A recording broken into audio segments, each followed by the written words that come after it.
হযরত ফজল ইবনে হাসান জামারি রাদিয়াল্লাহু তাআলা হতে বর্ণিত আছে যে হযরত জুবাইর ইবনে আব্দুল মুতালিবের সাহেবজাদি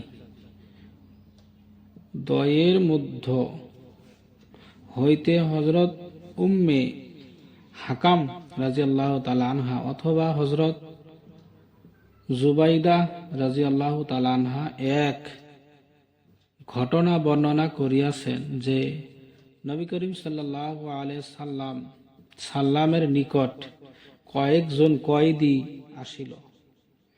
আমি আমার বোন এবং নবী করিম সাল্লাল্লাহু আলাইহি সাল্লামের সাহেবজাদি হযরত ফাতিমা রাদিয়াল্লাহু তাআলা আনহা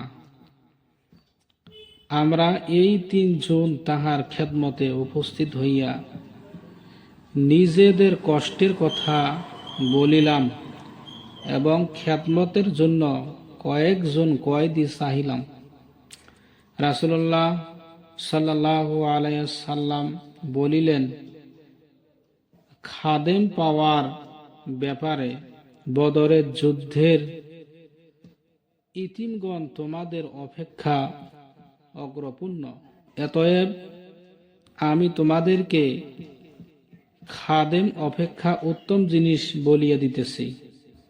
প্রত্যেক নামাজের পর সুবহানাল্লাহ, আলহামদুলিল্লাহ, আল্লাহু আকবার এই তিনটি কালিমা প্রত্যেকটিকে ৩৩ বার করিয়া এবং একবার লা ইলাহা ইল্লাল্লাহু ওয়াহদাহু লা শারীকা লাহু লাহুল মুলকু ওয়া লাহুল হামদু ওয়া হুয়া আলা কুল্লি শাইইন কাদির পড়িয়া লও।